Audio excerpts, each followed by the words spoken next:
Market లో invest చేసి మీ డబ్బులు డబుల్ చేసుకోవాలనుకుంటున్నారా? సుందరరామిరెడ్డి గారి సెమినార్ కి అటెండ్ అవ్వండి.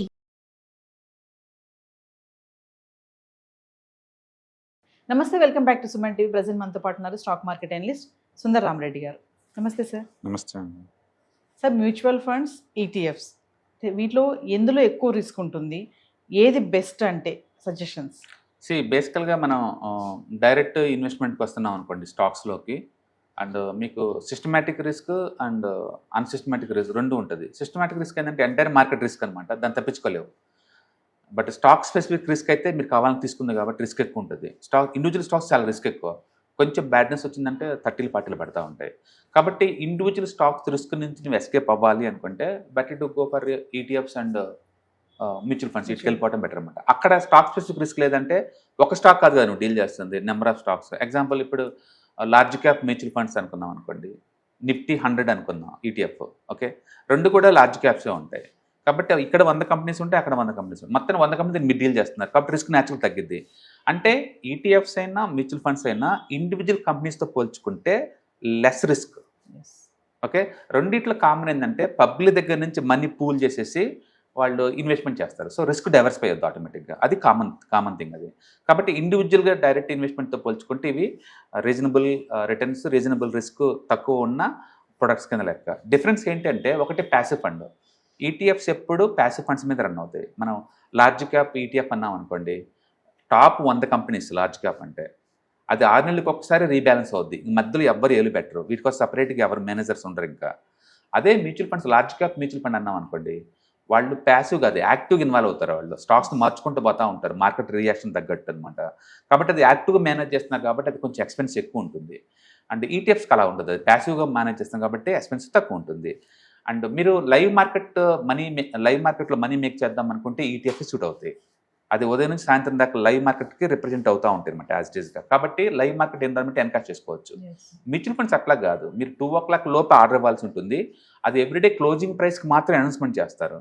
కాబట్టి మీరు క్లోజింగ్ ప్రైస్కి మాత్రం కొంటారు, ఎన్ఏవి రేట్కి కొంటారు. అది మ్యూచువల్ ఫండ్స్కి. కాబట్టి మ్యూచువల్ ఫండ్స్లో మీరు ఏ రోజుకి ఆ రోజు అమ్మాలన్నా కొనాలన్నా సింగిల్ డేకి సూటబుల్ కాదు, మీరు కపుల్ ఆఫ్ డేస్ ఉంచుకోవాల్సి వచ్చింది అనమాట.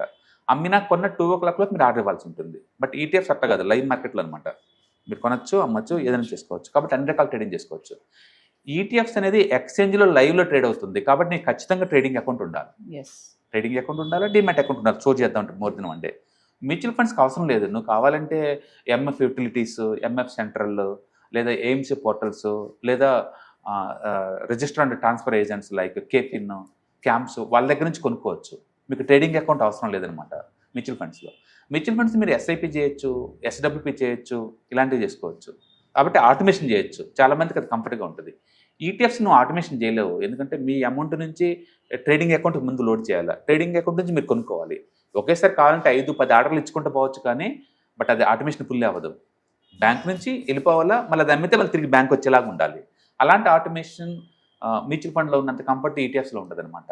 మొత్తానికి ఈటీఎఫ్స్ ట్రేడింగ్ ఎన్విరాన్మెంట్లో చేద్దాం అనుకున్న వాళ్ళకి, అండ్ లోవర్ ఎక్స్పెన్స్ రేషియో ఉండాలి అనుకున్న వాళ్ళకి, అండ్ ఎప్పుడు కావాలంటే అప్పుడు లైవ్లో నమ్ముకొని కొందాం అనుకున్న వాళ్ళకి ఇవి సూట్ అవుతాయి.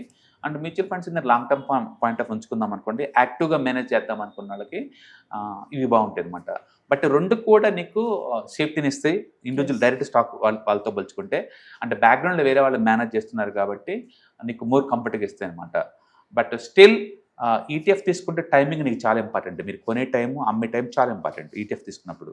మ్యూచువల్ ఫండ్స్ అలా కాదు, మనం డబ్బు ఇచ్చినా సరే వాళ్ళు కొనరు, మార్కెట్ వాల్యుయేషన్ చూసుకొని వాళ్ళు కంఫర్టబుల్గా కొంటారనమాట.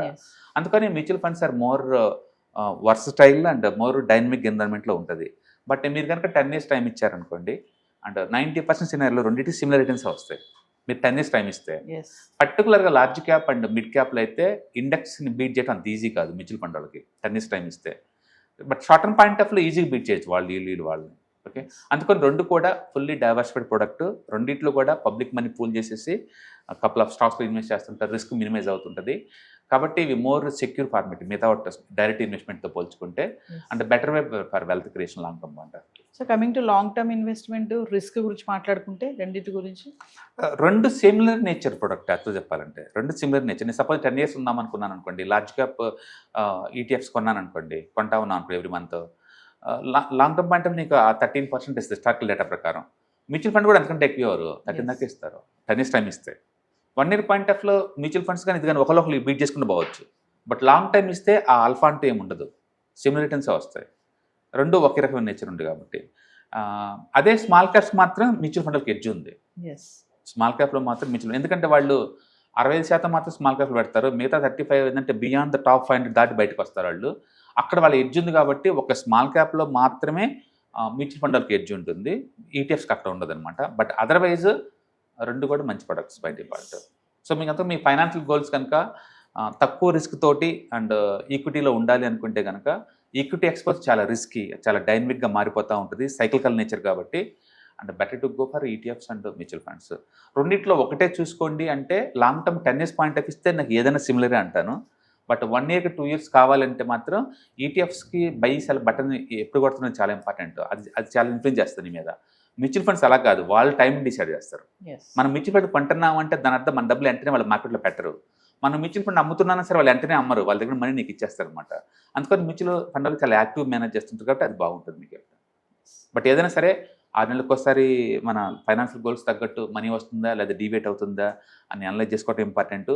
అండ్ లాంగ్ టర్మ్ పాయింట్ ఆఫ్లో రిస్క్ ప్రొఫైల్ పెరిగింది అనుకోండి, రిస్క్ తీసుకుని పెట్టుకోవచ్చు కదా. రిస్క్ ప్రొఫైల్ తగ్గింది అనుకోండి, దాన్ని తగ్గట్టు చేయాలి కదా. అందుకని అప్పుడప్పుడు రీబ్యాలెన్సింగ్ చేసుకోవడం చాలా ఇంపార్టెంట్. కాబట్టి both are good products and ఎందులో ఇన్వెస్ట్ చేసినా సరే మంచి రిటర్న్స్ వస్తాయి long term point. Thank you. Hi, 1 day classroom ఎన్విరాన్మెంట్లో ఆఫ్లైన్ వెబినార్ జరగబోతుంది. అండ్ ఇంట్రెస్ట్ ఉన్న పార్టిసిపెంట్స్ ఈ కింద స్క్రోల్ అవుతున్న నెంబర్కి రింగ్ చేసుకొని సీట్ బుక్ చేసుకోండి. దీంట్లో ETFs, index funds and mutual funds మీద completely and hand folding experience మీకు ప్రొవైడ్ చేయబడుతుంది. దీని ద్వారా ఏంటంటే మనం ఎసెట్స్ని స్టాక్ మార్కెట్లో ఎలా మేనేజ్ చేసుకోవాలి, ఎలా గ్రో చేసుకోవాలి, ఎలా ప్రొడక్ట్ చేసుకోవాలో అంటే ప్రాక్టికల్గా నేర్చుకుంటారు. కాబట్టి ఇంట్రెస్ట్ ఉన్న పార్టిసిపెంట్స్ కింద స్క్రోల్ అవుతున్న నెంబర్కి పింగ్ చేసి సీటు రిజర్వ్ చేసుకోండి. Thank you.